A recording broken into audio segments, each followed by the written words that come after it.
Achieving a healthy work-life balance isn't usually at the top of most business owners' to-do lists.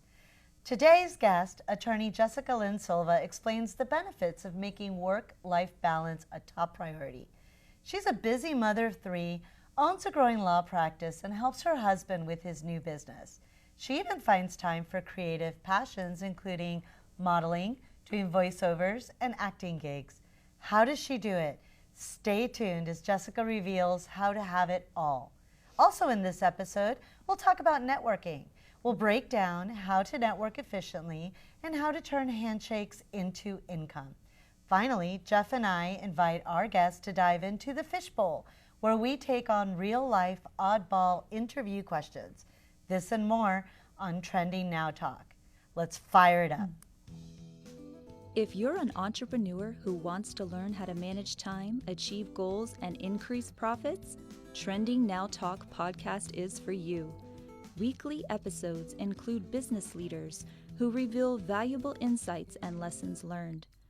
Also, your hosts Cynthia Cintron and Jeff Guadalupe share tips and trends focused on areas that will help feed your entrepreneurial spirit and fire up your success. Hey Jessica, welcome to the show. Thank you so much for having me. You're welcome. So what'd you do this weekend? I celebrated my birthday, turning 41 by doing a little Disney and a day by the pool with a good book. Stop. Yes. 41. Yes. I remember 41. I don't. I don't, not really. Oh my gosh. Every time I talk to you, you tell me about a girls' trip, a weekend, time out with your husband. I guess it's really appropriate that you're the one that's handling this topic today. I'd love to. So let's get started. Tell us a little bit about what you do and how you got there. Okay. I am an attorney at law. I'm a Florida Supreme Court certified county mediator. I am half owner in a food truck business. I own a couple of rental properties, and I do a little acting, modeling, and voiceover on the side, and a mother of three. That's all? That's it. It's enough for me for right now. For right now. Pretty Yes. busy. And you were working at a successful law firm, Yes. and now you've gone out on your own. I have. I did. I do. And August 1st was the first launch day. Congratulations. Thank you. I appreciate it. It's been great. How'd you make the decision to do it? It's kind of scary, right, when you make that decision? It was a little bit. I've always, ever since I was little, I've had a dream of being my own boss. It's one of those things you know in your heart it needs to happen. You're just never sure exactly when it should happen. For me personally, my father was diagnosed with leukemia. I lost a childhood friend at the age of 39 to brain cancer. And just different circumstances kept telling me there was no time like today. What exactly was I waiting for? So my previous employer was kind enough to let me take some of my most recent referral clients with me. So I did launch with clients in place, which was a blessing. That's generous. Yeah, I guess if you are making that leap from a current job or profession and then moving, Yes. it's important to sort of, not close off ties. Yeah, you have to have that relationship and not just cut off ties. And it seems like Never. you had a good working relationship with them to be able to take some of those clients with you. That's big. Relationships are important in every facet of life, personal and professional. And especially in Brevard County, it's a must. They always say 6 degrees of separation, but in Brevard County it's 2. They're either in the room with you or the room right next door. So yes, I like to always part on amicable terms. Absolutely. So you make that decision in your head, and now you know you have to do this. What would you suggest to somebody who's right there ready to jump? What's the immediate next step? Well, for me personally, it is write it down. First, you have to envision how you want your life and business to be, and then you need to put pen to paper.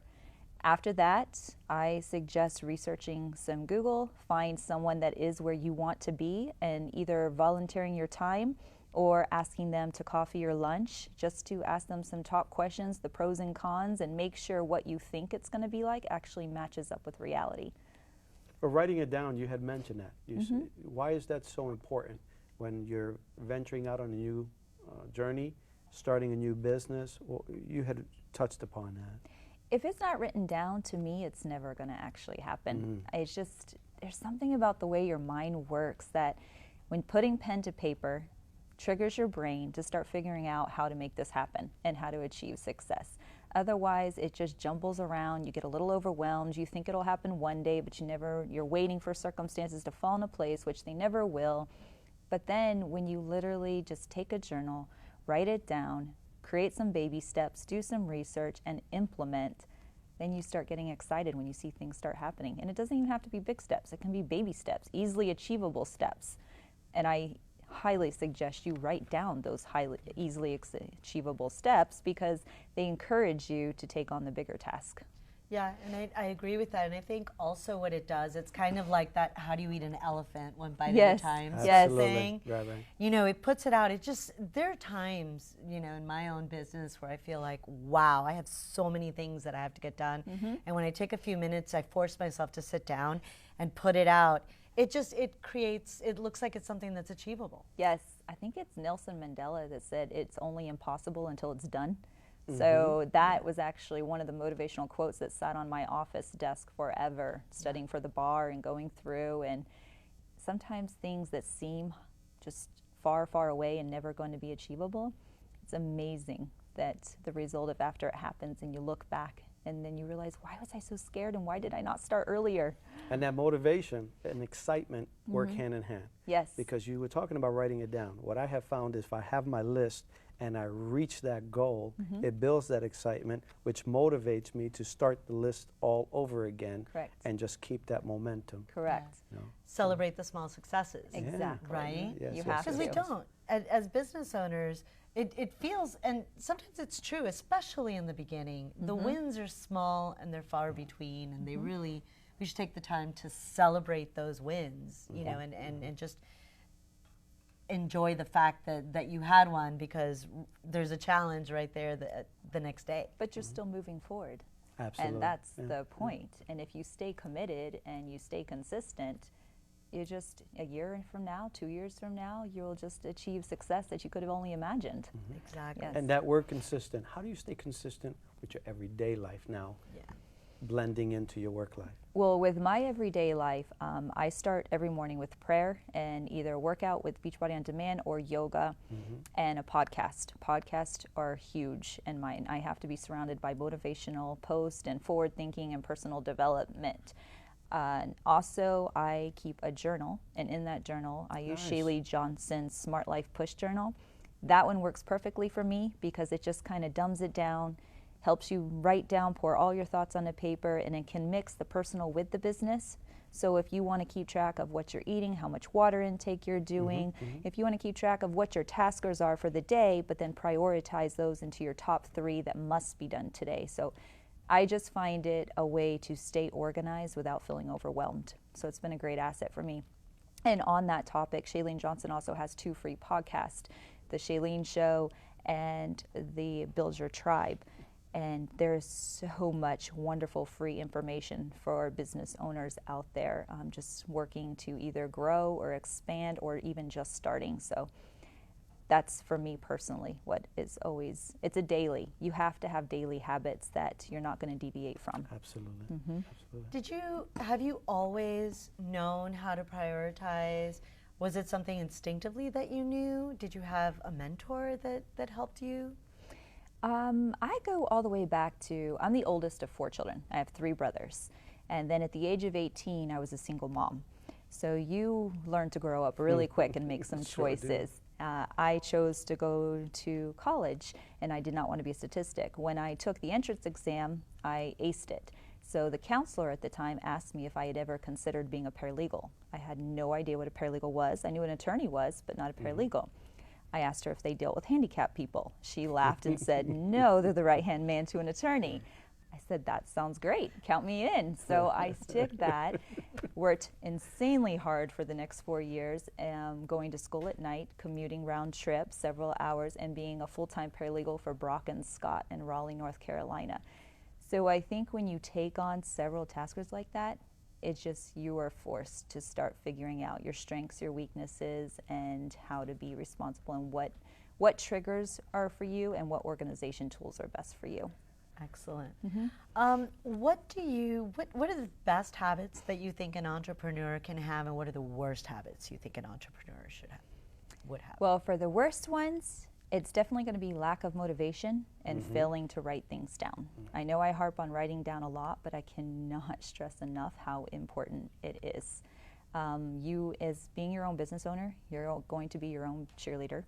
There will be times when you wake up that you're excited to jump out and tackle the day, and then there will be times where you want to do nothing but bury your head under the covers and binge watch Netflix, and you can't. So those, to me, is you have to constantly surround yourself with motivational things to keep you moving forward.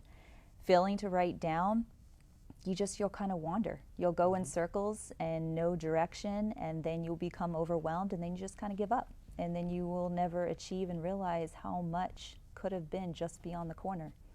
You know, that's a thing, that having that list in front of you, but many times entrepreneurs find other things to have around them to keep them excited and keep them motivated. Yes. And I think you touched upon it, you know, just hanging out with you. If you can maybe talk about the dream boards. Oh yes, my vision boards. I have 3. I have a prayer board, a personal, and a professional. So they go in different realms. Me personally, prayer is a big deal in my life, so I have those. And then for personal, and then the professional relates to personal goals and business goals. So I print off little motivational quotes and pictures of where I am and where I want to go. And then I have them centrally located in a place that I look at every single day. And it just serves as a reminder and has me pushing forward. Okay. Okay, now when it comes down to being motivated with that dream board, what did you find yourself putting on that dream board? Because sometimes people think that they as they're putting their goals. Okay. That's an excellent question, and we'll pick it up right when we come back. N2 Publishing is the leader in their industry, creating custom publications that connect neighbors to neighbors and business owners to hard-to-reach customers throughout the nation for nearly 15 years. And locally in Satellite Beach with Tortoise Island Living magazine for over 10 years. N2 Publishing is passionate about turning neighborhoods into communities, and through a hyper-targeted, multi-touch point approach, their business partners reach their ideal customers in a unique and powerful way. If you are ready for your business to make the right impression with the right customers, call today 321-604-0595. That's 321-604-0595. Also connect with Tortoise Island Living magazine on Instagram and Facebook. I got to tell you, that's really important. And when it comes down to dream boards, what is it you find you putting up on that board? Because a lot of people, when setting their goals, we were talking about that they don't set their goals high enough. So what do you see putting on your dream board? For me personally, I like to take a few minutes and just kind of envision how I want my life to be personally and professionally. Okay. And that's a big thing for me. And then when I envision that, even if it feels like a big dream completely out of reach at this moment, I still go out there, research online, and print pictures and motivational quotes that show that achievable success. And I put those on each different piece of the particular dream board that it applies to. Yeah, I have a picture of Bora Bora on mine. Yeah, that's That's the legit. one place that I have not gotten to, that I will get to. And and that's a goal. So. Just a fun tip on that, just to show you how vision boards work. Several years ago, there was one of the law firms that I had, and there was a lady that made partner doing a different law, and I put that firm, her postcard, on my vision board. Wouldn't you know, they are one of the first law firms that offered me my position. I did not go with them because I actually had several offers, but they were the first to offer me a position. And again, it's just, and that's one. There are several things I could tell you that have come through them, but the power of envisioning it, writing it down, putting it in front of you, your brain just tries to work to make it happen. Yes. And along those lines, envisioning positive things. Yes. I know that, and I've read books and I've listened to podcasts that talk about your negative speak and your positive speak. Yes. And that's part of the vision board. You know, what you focus on, we manifest. Oh, right? they always say, If you think 30 seconds of how much you love your husband or hate your husband, you'll either fall in love with him all over again or be ready to divorce him. So it just shows you the power of the mind. I have to write that one down. Yes, yes. I need to share that. Yeah, my boyfriend's going to say, see? Yeah. Absolutely. Yeah, so along the lines of vision boards and making plans for the future, do you have a 6-month plan, 3-year plan, 5-year plan? Do you have that for your business? I do, and I'm big on breaking things down into achievable steps. So I have a 5-year plan, 1-year plan, 90-day goal plan, and then a week. So yes, and then sometimes even the week will get broken down into daily because that's just how I manage since I'm balancing so many different arenas. And even the arenas that I'm in now, I still have a couple other business interests that I would like to delve into when the others are up and running. So Unbelievable. that works for She's me. killing me. Yeah. She's killing me. We all get one life. We need to enjoy it. Absolutely. But it's so exciting, though, to realize that the things that you want to achieve, the things that are on your someday this may happen. Yes. I guess what I'm hearing from you is it doesn't have to be something that someone else achieves or that. No, you're in the driver's seat of your own life. And trust me, this is not coming from a spoiled princess mentality. I grew up poor, no air conditioning in my house, got my clothes off the Goodwill table, and had to show up with the Walmart brand of everything, and was given cars that always blew up or lost their brakes. So trust me when I say I am no stranger to working hard and strategizing. Things have not been given to me in my life, but I didn't let that stop me. I knew what I wanted, and I don't, when I'm older and you're on your deathbed, I want to look back and realize I gave it my all. Yeah. And which is extraordinary. And listening to you, I want to take it back to, I know for me, years ago before I broke free from the perfectionist disease, right, 100% Something right. so many struggle with. Yes. Well, a lot of entrepreneurs deal with. I was so struck by the fact that you are so on top of the table with the need to include family, friends, Yes. children. How does it affect your family and your life that you balance your work and business? How do you prioritize it, and how does it benefit you to prioritize? Well, a key for me is if I don't prioritize, I will burn out. And if I burn out, it's just to hell with it all. I don't care. There's no purpose. So I am by no means perfect. I have a great marriage, but my marriage is not perfect like anyone, and I love my children dearly, but they are completely opposite of my husband and I. So they can be extremely frustrating at times. So there is that, but I don't want that to stop me. So I work hard, but I also play hard. And I make sure that there's time for both. I have a monthly girls' weekend with my out-of-town best friends. We always trade up and trade locations and make sure we spend a weekend together just relaxing. I also have some business boss babes within the community that I make sure we get together and we can strategize and game plan and implement those things. And then I have a mentor. A lot of my mentors actually come from podcasts or relevant books. I don't think a mentor has to actually be a person that's right in front of you. If you have someone that you trust and respect and have that availability, I think that's awesome. One of my previous bosses, Judge David Silverman, he's a big mentor in my life. Wonderful man. He taught me the art of when to let things go and when to really battle them out. He's very kind and approachable. Yes. He's kind and approachable, but his nickname is the Smiling Assassin, and he is in it to win, and he is very smart, and don't underestimate him. But he knows not to bring that to the table at every single interaction. You talk about letting things go. Entrepreneurs find themselves taking on, a lot of weight upon their shoulders. How does one approach adversity when things just go bad, a loss in the family, something goes wrong in the business? We're all affected by situations such as that. Agree, and that's life, and that's normal. I think you kind of have to see what works for you best. For me personally, I'll give myself, if it's really bad, I'm actually a lot more sensitive than people realize, and I'm actually a lot more shy than people realize, so I take things to heart. If there's a day where everything's just really going rough, I'll give myself a couple hours to just binge watch a little TV, tuck it out. Then my strategy after I do that, it's time to put my big girl panties on, and I'll go for a run or I'll take a hot shower. Then I'll write out a pros and cons list, and then being that I'm a mediator, I'm always looking for the win-win in every situation. So I'll try to strategize and look for ways to implement. My husband is a great asset in my life. He is my thermometer. I can bounce all the ideas.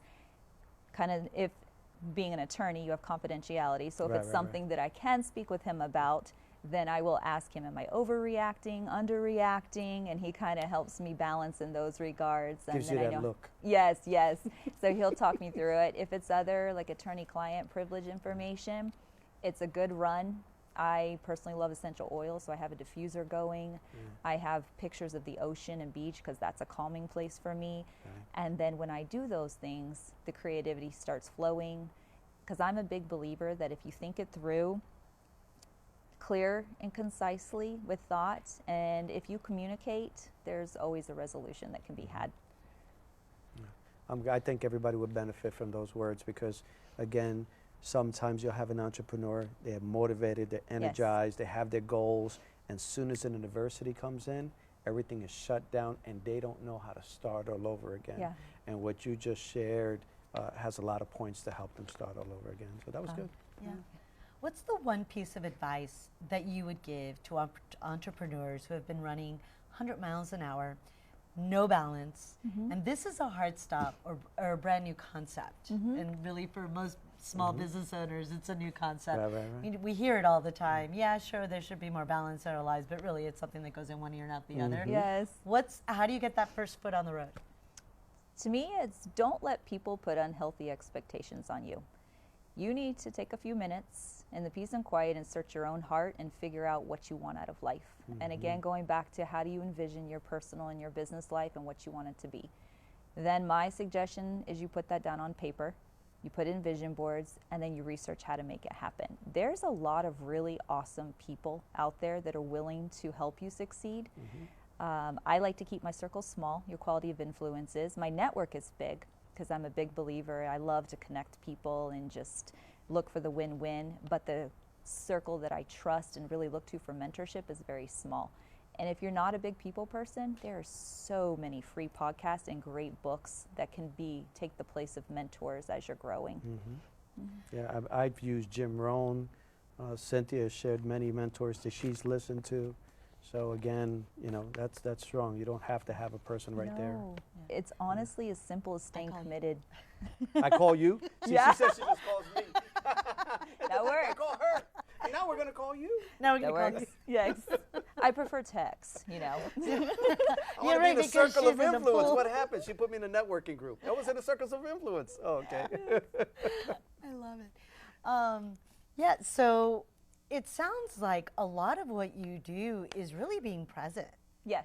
Like not allowing life to happen to you, Correct. but sort of being in the driver's seat. Yes, that's how you and I met, was Yeah. at a networking event. Just being present, showing up, and then a mutual connection introduced us. We totally hit it off, something you said when you introduced yourself.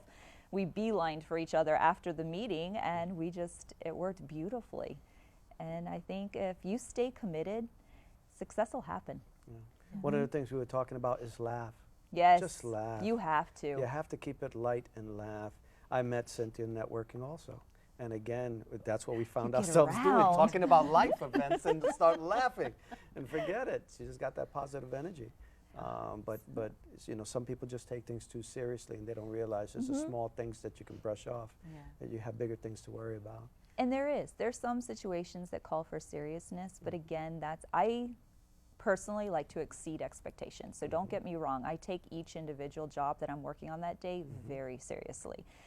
Judge Silverman, my old boss, used to tell me, Jess, I fear anyone that works for you because I am so anal and over it. But I don't micromanage though. I just try to hire quality people, expect you to exceed expectations. I'll overlook your work and we'll have a chat if there's something that needs to adjust. But I'm a big believer in work-life balance. You work hard, you play hard, and I also think a work week should only be 4 days. Then you take 3 days to recharge. Nice. And how do you keep them motivated?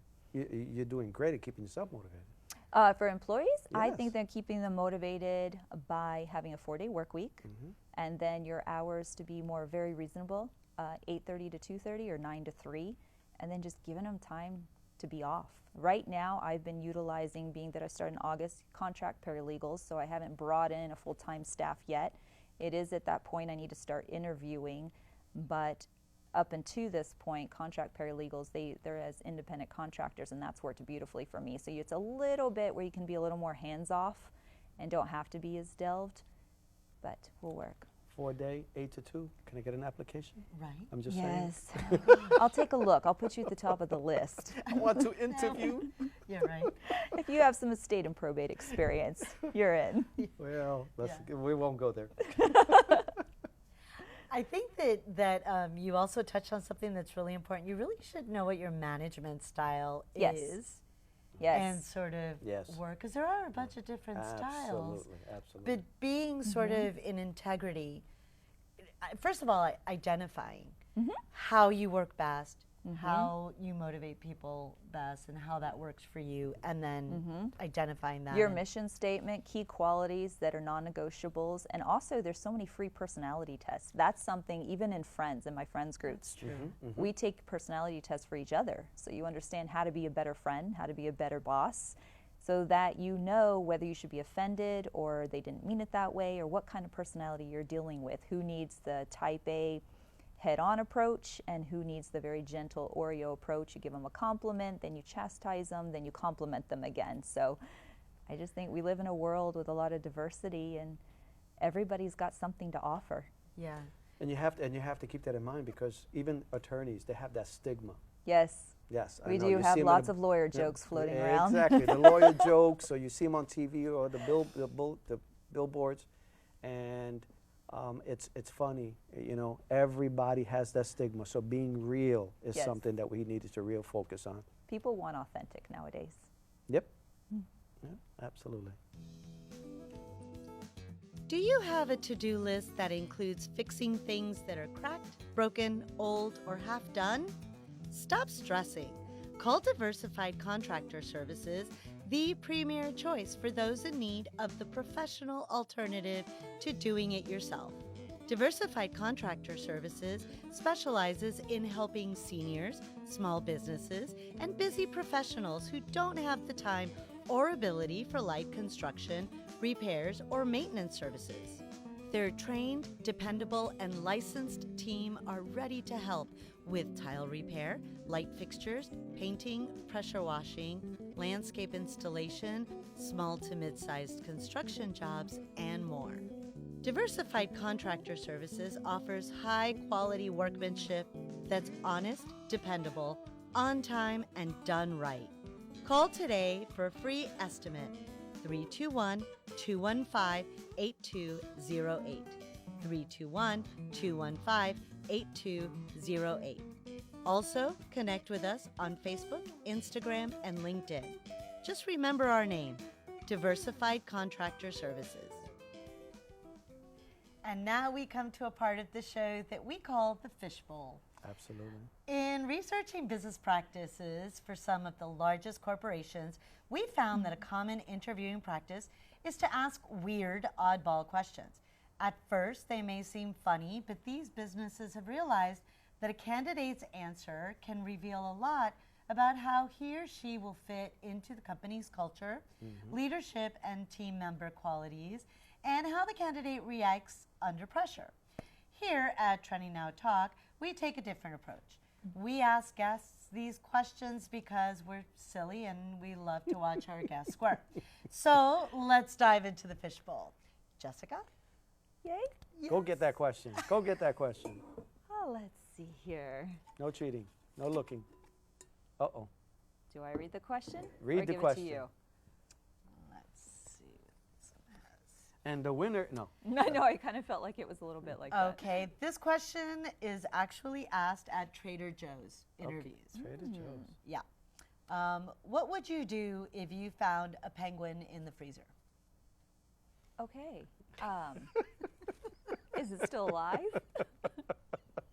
Because if it's still alive, I'm just going to return it to the zoo ASAP. To return it to the zoo Yes. ASAP. Is Could it you alive? imagine? You're Is it sitting at alive? the interview, you're like, are you? Yes. Yeah. So Trader Joe wants to know, what do you do if you find a penguin in the freezer? Yeah. Well, first of all, I have to say, I like that. Is it alive? Before this question, I love Trader Joe's food, but now I'm feeling a little. oh my gosh, that's right. This Yeah. food. It's like, what do we do with this? It's seafood. I want to comment and say that Jessica, I would hire her. I like the way Would she you? just I appreciate that. maintained that composure. I appreciate that. Do I get a retake? Would you like another one? You want a retake? Let's do it. I feel like I should. All be right, able to let's ask do one it. retake. more. We'll do a Here we retake. go. Let's try it All again. right, let's do Let's see if another. Here's the All question right. of the day. All right, let's see. We'll what take the best out of two. And the second you winner know, this is a serious interview. Oh, Okay, seriously. Okay. So hold that position. Yeah, this is for like Attorney General of Florida. Oh, Yeah. such Wow. okay. Or a job at Urban Outfitters. Yes, because those are so close Ready? to like. All right, Jessica, Yes. you're a new addition to the crayon box. What color would you be and why? Well, fuchsia, Fuchsia. because it feels like there's a little bit of bold red in there. Purple for royalty. You know, just Wow. only because that's a high goal to achieve, not because I'm have that much self-confidence. And then pink is my favorite color, so anything in the world of pink has to be added. Yeah, that's all I've got.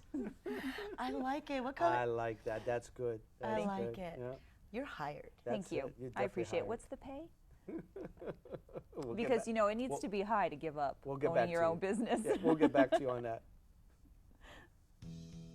Plan wisely for the future. It comes much sooner than you think. Attorney Jessica Lynn Silva strives to assist clients to ensure the legacy they want left to their family and friends is well protected by providing practical legal advice with a personal touch. Likeable, knowledgeable, and trustworthy. 3 key elements to every good relationship, including the one you look to for legal guidance. For estate planning, probate, and mediation needs, call the law office of Jessica Lynn Silva at 321-474-2034.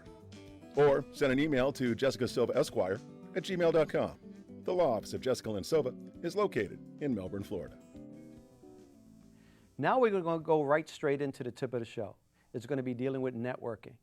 Usually with networking, there's a broad spectrum of points that you need to really focus on, but today we're going to focus on follow-up. I was talking to someone out in a networking group the other day, and they were telling me that networking just doesn't work for them. And I've heard that so many times. However, when someone says that, usually I will ask them about their follow-up. And today you're going to see why that's so important. Networking could be scary. You're done with work, you go home, you get ready, and you head out to the networking group. You go into a facility and it has 150 people. And with that 150 people, you're trying to focus on the people that you're going to be able to do business with in the future. While you're at that event, you meet somebody, you get into conversation, you get their business card, they get yours, and then you have every intention of going home to take that stack of business card with those individuals that you met and starting a business relationship with them called a follow-up. And what happened? Life events. Something happens with the business. Something distracts you, and that same stack of business cards sits there on your desk. Many of you know exactly what I'm talking about. Well, this is why it's so important to know and have a system in place when it comes down to follow-up. What are some of the things that you can consider doing? When it comes down to follow-up, you want to make it personable. So the first thing you might want to consider doing once you have that business card is make it a quick phone call or maybe even a text, letting them know how much you appreciated them taking the time out of their busy schedule and talking to you about your business and exchanging each other's information. The second thing you might want to do is even send a personal card. This is warm marketing, because the one thing I have to share with you is marketing and networking is the same thing in sales. Why do I say this? Because what you are selling is a perception of yourself. When you're talking to people, you are trying to sell your business in the first 60 seconds. But follow-up is failed by so many people that you'd be surprised. There were some statistics that I pulled that it was funny that for you to listen to, is that 48% of individuals do not follow up. That means 1 out of every 2 individuals do not follow up. Why is that so important? Because a lot of times you're talking about your business and you're trying to make a quick sale of your perception or even a quick sale itself. And only 2% of sales are made on the first call. 5% of sales are actually made on the third contact. 80% of sales are made on the 5th to 12th contact.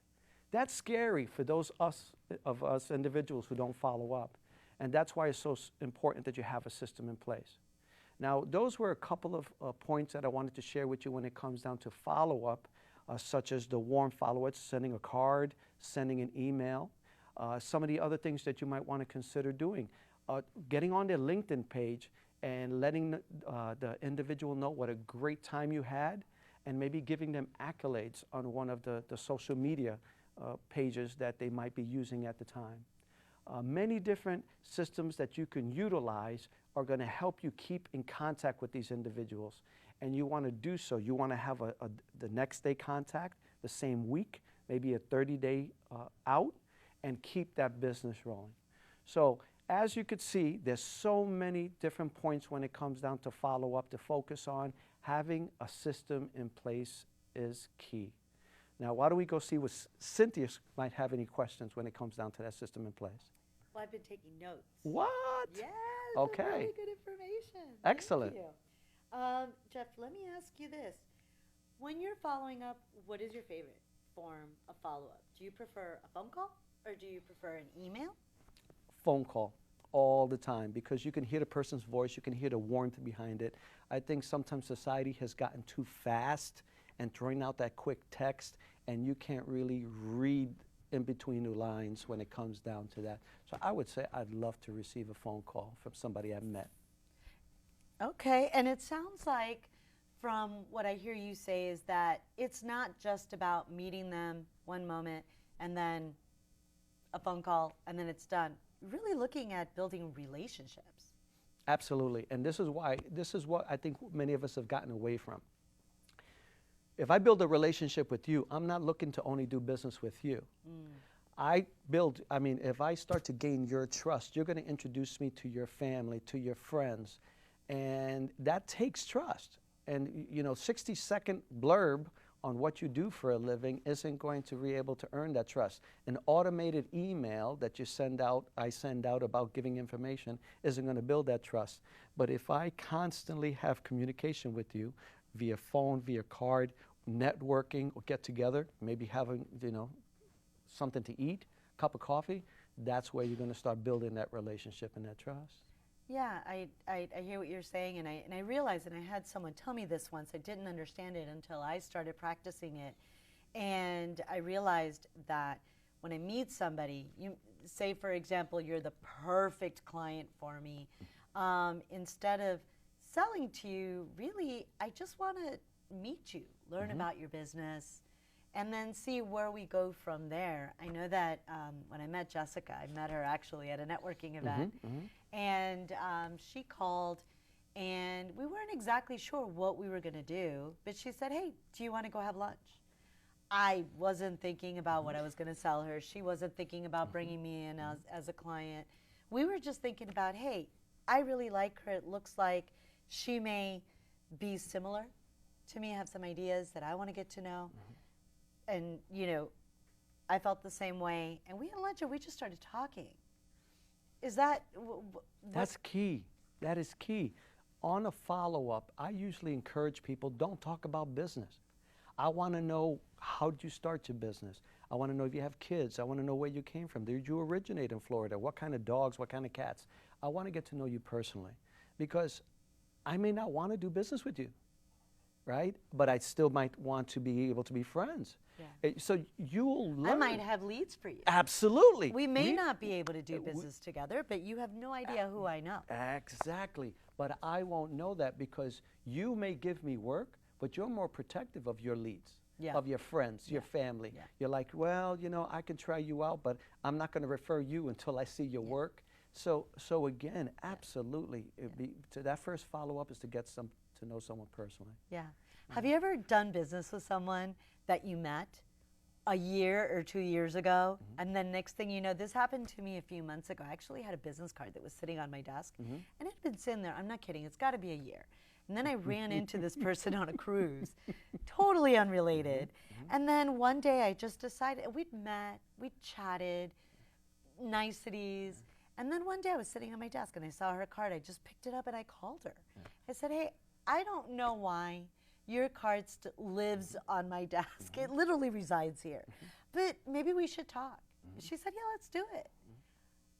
We not only do business together today, but we do some very nice business together. And it's just because we just kind of Got to know each other. Yeah. Absolutely. Similar situation. I couldn't start business with this individual at the time. I was an insurance broker at the time. But it was funny, I ran into them. They didn't remember the business. They remember my personal, the family, the kids, the dogs. And then they found out that I was into construction, that I opened up the construction company back again. And they needed those services. So because they knew me on the personal side, they instantly said, we need you to come over to take a look at the situation that we're in. Yeah. So you never know. So sometimes those business cards that have been sent there for 2 years. The pile this big. Absolutely. Actually, With the rubber bands. With the rubber bands. bands. You got the stacks. I have all them over in your desk. baggies. I have them in rubber bands. They're in a drawer. I moved them. Good, I'm not the only guilty one. And that's what I'm talking about. So that's why it's so easy to follow up. And, you know, when it comes down to follow up, I can't tell you enough that it's building that relationship and being consistent on how you follow up. That makes a lot of sense. Do you have any advice on how to sort of migrate those business cards, those leads? Do you suggest just grabbing a pile and like, what do I do? Say I pick up that one bundle. Oh, you do understand that's going to be on one of our other podcasts. Oh, okay. Because we're not going to be able to handle that subject on one podcast. I'm looking forward to it. There's so many different things Well, you you can know do they're with not it. going anywhere. Exactly. They've been sitting there for about 6 months. Everybody still has them on their desk. We're gonna be able to share what they can do with them. And, I love it. You know. Do you have is there a number of times that you'll contact? I met somebody at a particular networking group. I called them once. I sent them an email. When do you kind of take that card? Do I throw it away? Do I stick it in a drawer? What do you do? I don't throw them away. I go from personal to automated. If I don't have good communication with them or haven't been able to do so, I keep dripping on them when it comes down to automated emails or touching base with them, MailChimp, or using whatever it is to keep them informed on what we're doing. And then again, the holiday next list. Then the next time I'm at a networking group, I'll see if there's any interest there. But usually I don't get rid of them totally, but I'm not as active when it comes down to following those up. Because it'll be either phone, it takes time. Make phone calls, send out cards. Well, you said up to 12 touches. Yeah, absolutely, absolutely. So when it comes down to that, you have your two pools. You have your warm, and then you have your automated. So those are some of the things that I thought I'd share today, and I think that's going to be, something that we all can use. Yeah, and most importantly, touch them after the networking event. Absolutely, follow up. Excellent. Well, today's show had a lot of great information. Jeff, we wrapped it up. We had our first one. It's good. We'd like to thank Eastern Florida State College and the Digital Television Program for hosting us and doing such a great job. And we'll see you next time on Trending Now Talk. Nice job. Thanks for listening to Trending Now Talk. Join the conversation today. Download and subscribe for free on iTunes, Buzzsprout, and Spotify. Trending Now Talk is recorded at the Eastern Florida State College Studios in Cocoa, Florida.